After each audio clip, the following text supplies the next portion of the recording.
The Day That Never Comes, working title, Casper, written in Casper, Wyoming. It's, you know, a pretty dark ballad.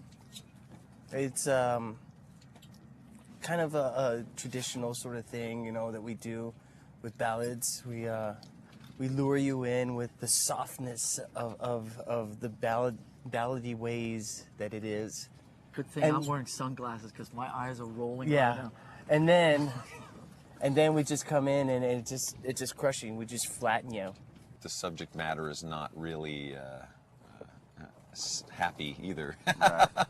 Pretty dark. Yeah, it is very dark.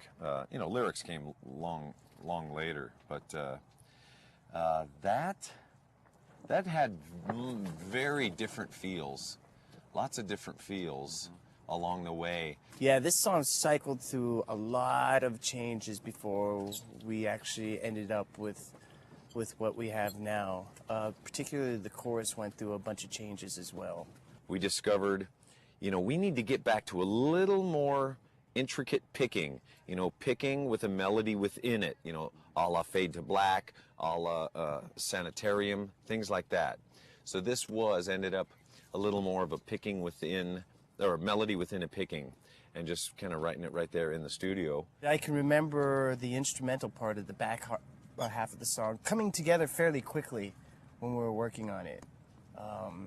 It came together literally in an afternoon. Yeah.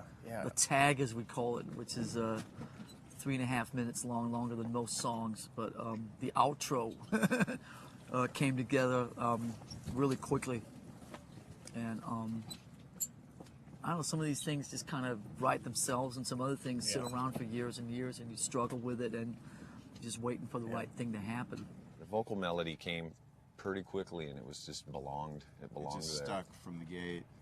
I remember trying to really develop a bass part for the intro, and it's tricky sometimes when you have a lot of space, but then you also got melody, you know, coming through the guitar speaking a certain way.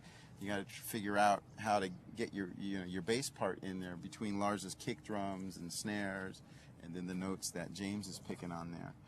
So it was a bit of a challenge for me, and I really sort of took my time in developing it. And it was one of those things where right down to where we're tracking it, you know, it's like, okay, this is cool, you know. To comment on the guitar solo, that also came together in the afternoon too, and the guitar, it's almost like a written part, because I just sat down and that solo came out, and it worked for the song, and we really didn't even change it at all from that afternoon on. It's like almost like a wild roller coaster ride at times, you know, that middle section. And I remember when I was playing that bass part, that da-da-da-da-da-da, originally it was just the bass on its own, and it was maybe a little bit too jazzy on its own. So we kind of restructured it and got the rhythms in there, the heavy rhythms, and you started barring it. You actually, you know, figured out the notes, and you hit the bar chords on that one, which is really that's cool. a pretty big challenge, doing the rhythms to that bass run. Yeah. Da da da da da da da da da da da da. Yeah. Good challenge. Up for that. All right, right here.